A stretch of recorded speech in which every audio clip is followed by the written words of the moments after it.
there folks, it's Brittany Jackson, and today I'm going to show you how to access your Hiram College email account.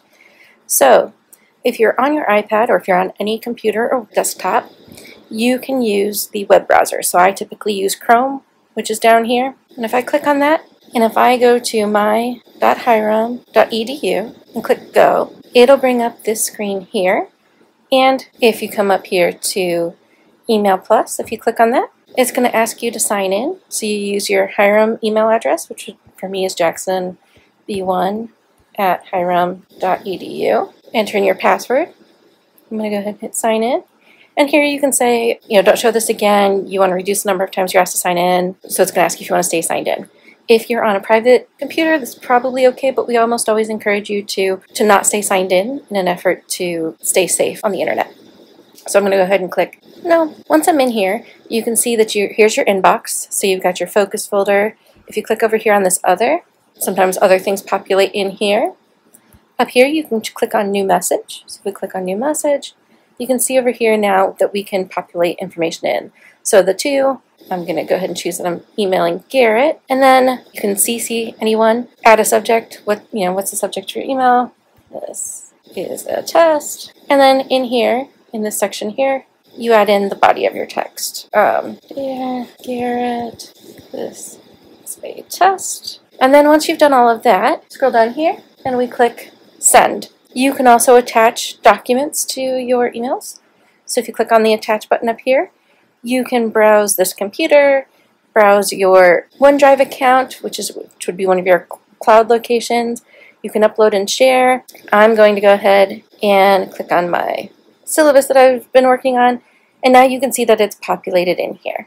Now again, I'm going to go ahead down here and I could hit send if I wanted to, but in this case I'm just going to hit discard because I don't actually need to send it. Do I want to discard it? Yes. Hit OK. So you can create folders over here under your inbox. You can see I've got some sitting there. So if I just tap on inbox and hold it for a second, you now see this drop down menu, and here you can click on create new subfolder, give it a name, I'm going to call it testing, and now if I scroll down in here, I should have one titled, it makes it alphabetical. So now I have this one right here, entitled testing. If you want to get rid of a folder, you can hold it down, and you can click on delete folder. While you're in your Office 365 account, if you click on this little boxes up here, this little box of dots, it'll pull out your apps that you have available. So you could use Outlook, OneDrive, Excel, Word, PowerPoint, OneNote, SharePoint, Teams.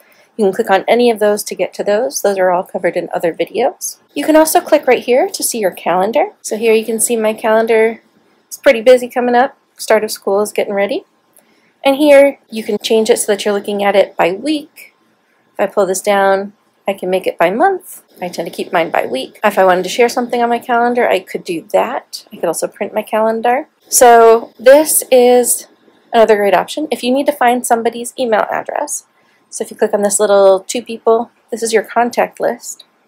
You can search your contacts here, but you can also use, when you're in your email, if we go back to the mail account, if we click on new message here, and we go into the two, you can see that some people pop up because these are people I email regularly. But let's say I'm looking for somebody with the last name Smith. So here I can see anybody who's either in my contacts or in the Hiram directory here. If I click on search directory, I can now scroll through all of these, and you see I see a whole bunch of new Smiths, people I've never emailed before. And I can click on any one of those. So I'm going to go ahead in this case and choose Emily. And now I've got access to send her an email. Those are the broad overview of how to use your Office 365 using a web browser. I highly encourage you to go in, play around with it. If you have questions, feel free to reach out to us. You can stop by the Dre Help Desk down on the lower level of Teach Out Price. If you enter in the back way, there's stairs down and into Dre. And if you wanted to stop by the Tech and Track Desk for assistance, we are located on the main floor of the library, straight back just before you reach the Clock Tower Cafe on the right. Good luck!